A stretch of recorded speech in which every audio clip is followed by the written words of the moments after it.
Healthy tiffin. Welcome back to my channel নিরামিষ কিচেনে আমার সব বন্ধুদের অনেক অনেক স্বাগতম। তা বন্ধুরা, আজ আপনাদের জন্য নিয়ে এসেছি বেসিক্যালি বাচ্চাদের একটি হেলদি টিফিন রেসিপি, সঙ্গে অয়েললেস টমেটোর চাটনি, বাদাম টমেটোর চাটনি। শুরু থেকে শেষ অবধি রেসিপিটা দেখুন। আই হোপ সবার ভালো লাগবে এবং বাচ্চারাও ভীষণ পছন্দ করে খাবে।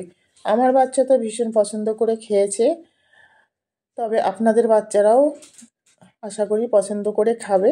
তা চলুন দেখা যাক কিভাবে এই হেলদি টিফিনটা তৈরি করেছি। আর এখানে অয়েল নামমাত্র আছে, নেই বললেই চলে, চাটনিতেও তাই। তা প্রথমে এখানে পালং শাক নিয়েছি পরিমাণ মতো, পরিষ্কার করে ধুয়ে শুধু পালনের পাতাগুলো নেব, ডাঁটাগুলো নেওয়া যাবে না। পালনের পাতাগুলো পরিষ্কার করে ধুয়ে এবার এটাকে আমি একটু নুন দিয়ে সিদ্ধ করে নুন দিয়ে এটাকে পেস্ট করে নিলাম বন্ধুরা। এইবার এই পেস্টের মধ্যে দেব গমের আটা, পরিমাণ মতো নুন, কিছুটা পরিমাণ জোয়ান দেব আর সামান্য একটু চিনি দিয়ে এটাকে ভালোভাবে মেখে একটা সুন্দর ডো তৈরি করতে হবে। মনে রাখতে হবে কোনো রকম জল দিয়ে আটাটা মাখবেন না। পালং শাকের যেটুকু পাল হবে সেই পালং শাকের পেস্টটা দিয়েই আটাটা মাখতে হবে। যদি আপনারা বেশি পরিমাণে টিফিন করতে চান তাহলে সেই হিসাবে পালং শাকটা দেবেন, মানে পালংয়ের পাতাগুলো। আর যদি কম পরিমাণ, সেটা ডিপেন্ড করছে কে কতটা তৈরি করবেন সেটার উপর। তাই এখানে আমি যে টিফিনটা তৈরি করেছি দেখুন, কালারটা জাস্ট অসাধারণ বন্ধুরা। রিয়েল মানে ভেজিটেবলস এর একটা স্বাদ আর সব কিছুই খুব সুন্দর হয়। তা যাই হোক, এটা ঢাকা দিয়ে আধা ঘন্টা আমি রেখে দেব। এবার এখানে কিছু পরিমাণ এটা আছে পনির, 150 গ্রাম মতো পনির আছে, গ্রেট করে নিয়েছি। আদা কুচি, গাজর কুচি, ধনেপাতা কুচি আছে, লঙ্কা কুচি আর বাঁধাকপি কিছুটা আছে, পুদিনা পাতা। পুদিনা পাতাটা ভীষণ উপকারী। এখানে একটু নুন দিয়ে বাঁধাকপিটা চটকে নেব, নুন দিয়ে বাঁধাকপিটা চটকে এবার এটার যে জল থাকবে সেই জলটা ফেলে দিতে হবে। আর বাঁধাকপিগুলো খুব সফট হয়ে যাবে,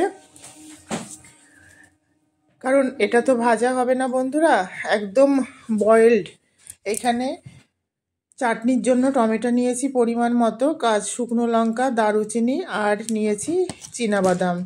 এই শুকনো খোলায় চীনাবাদাম, শুকনো লঙ্কা আর দারুচিনিটা ফ্রাই করে নেব। ফ্রাই করে নেওয়ার পর তারপর এই টমেটোটা দিয়ে দেব। কোনো রকম অয়েল কিন্তু চাটনিতে আমি দিই না বন্ধুরা। এবার কিছুটা পরিমাণ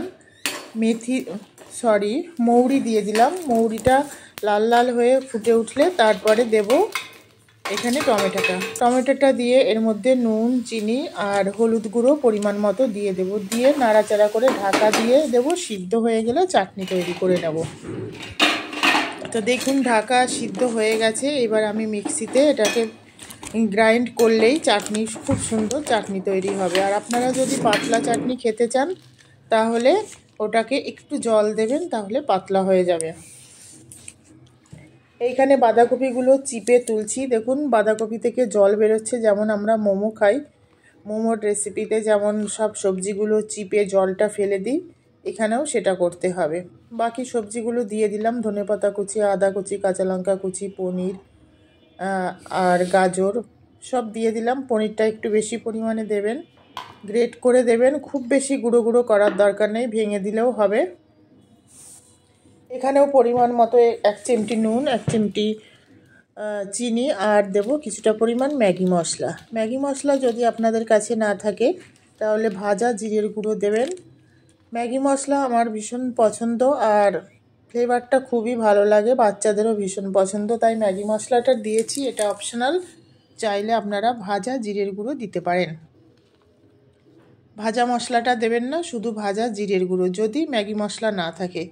তা ভালোভাবে এই সবজিগুলোকে পনিরের সঙ্গে খুব সুন্দর করে মিক্সড করে মেখে নিতে হবে। মাখাটা একদম ঝরঝরে হবে। আর পরিমাণ মতো আপনারা কাঁচা লঙ্কা দেবেন, কারণ আমি লঙ্কাটা একটু বেশি খাই, বাচ্চাকেও খাওয়া শেখাই। এখানে এবার যে আটাটা মেখে রেখেছিলাম পালং শাক দিয়ে, মানে পালং এর পাতা দিয়ে, সেই ডোটা দুটো ছোট্ট ডো তৈরি হয়েছে। এইবার এই ডোটাকে সুন্দর করে বেলে নেব। দুটো বড় বড় রুটি হবে, বড় সাইজের। আর রুটিগুলো খুব বেশি পাতলা হবে না, আবার খুব বেশি মোটা হবে না, মিডিয়াম সাইজের হবে। একটু আটা বা ময়দা দিয়ে এই রুটিটাকে বেলে নেব। রুটি যতটা পরিমাণ ডো হয়েছে বন্ধুরা, পুরো চাটুটা ভর্তি রুটিটা হয়ে যাবে, মানে এতটাই বড় হয়ে যাবে। এই টিফিনটা একদিন বাচ্চাদের করে দিন, দেখবেন এর মধ্যে বাচ্চারা তো শাক খেতে চায় না, কি করে খাওয়াবেন? দেখুন, এটা তেলে ভাজা নয়, বাচ্চাদের এইভাবে খাওয়াতে পারেন। কারণ আমার বাচ্চা কোনো শাকই খায় না। ছোটোবেলায় একটু লাল শাক খেত, আর এখন কোনো শাকই খায় না। কিন্তু তাই বলে কি আমি ওকে শাক খাওয়াই না, সবজি খাওয়াই না? ওকে সব সবজি সব শাক খাওয়াই। ঠিক এইভাবে অনেক রকমভাবেই খাওয়াই। সব কিছু তো আর শেয়ার করা যায় না রোজকার দিনে, কিছু কিছু শেয়ার করি। দেখুন, পুরো পালং শাকটা ভর্তি হয়ে গেছে, আর এই যে ভেজিটেবলসগুলো এগুলোও ভর্তি আছে। যারা আমিষ খান, দেখুন এটা আমার নিরামিষ চ্যানেল, তাই নিরামিষ রান্নাগুলোই আমি দেখাই। এইখানে পনিরের বদলে আপনারা একটু ডিমের ঝুরি ভাজাও করে নিতে পারেন, তাহলে বাচ্চারা আরও ভীষণ সুন্দর খাবে। তাই অর্ধেকটা দিয়ে দিলাম, দিয়ে চারিদিকে ছড়িয়ে দিয়ে এইভাবে মুড়িয়ে দেব। আমার রুটিটা একটু মোটা হয়ে গেছে, আপনারা আর একটু পাতলা করবেন, অনেকটাই মোটা হয়ে গেছে। দিয়ে এইভাবে সেঁটে দেব। ঠিক একইভাবে বাকি আটাটা দিয়েও আর একটা রুটি করে এই ঠিক একইভাবে তৈরি করে নেব। তবে এটা বিগ সাইজ হয়েছে, একটা খেলে অনেকক্ষণ পেট ভর্তি থাকবে। আর এটা হেলদি খাবার, কোনো রকম মানে মশলা বলুন বা অয়েল বলুন কোনো কিছুই দেওয়া নেই। খুবই হেলদি খাবার। যারা ডায়েট করছেন তারাও কিন্তু খেতে পারেন, আপনাদের ডায়েট চার্টে রাখতে পারেন। খুব সুন্দর এটা। এবার আর একটা তৈরি করে আপনাদের দেখাচ্ছি। দেখুন রুটিটা কত সুন্দর হয়েছে। এবার ঠিক একইভাবে এই মাখা সবজিগুলি দিয়ে দেব। সবজিগুলি দিয়ে একইভাবে মুড়িয়ে নেব। এখানে পুদিনা পাতা আমি দিতে ভুলে গেছি বন্ধুরা, পুদিনা পাতাটা দিয়ে দেবেন। পুদিনা ভীষণ উপকারী, আর ফ্লেভারটাও দারুণ আসে। মানে আমার কাছে তো ভীষণ ভালো লাগে, কিন্তু সব জায়গায় পুদিনা পাতা পাওয়া যায় না। বিশেষ করে যারা শহরে থাকেন বা কলকাতায় থাকেন, অ্যাভেলেবেল সবসময় পাওয়া যায়, অল টাইম। তবে গ্রাম থেকেই এসব যায়। গ্রামের লোকেরা একটু কম মানে খেতে জানে না, সবাই নয়, কিছু কিছু মানুষ আছেন যারা খেতে জানেন পুদিনার ভীষণ উপকারিতা। তো পুদিনাটা থাকলে দেবেন, ভীষণ একটা উপকারী মানে মিন্ট এটা, আর ভীষণ উপকারী, ভীষণ ফ্লেভার ভালো আসে, আমার ভীষণ ভালো লাগে। দুটো তৈরি হয়ে গেল। এবার এখানে জল ফুটছে, একটা কড়াইতে জল নিয়েছি।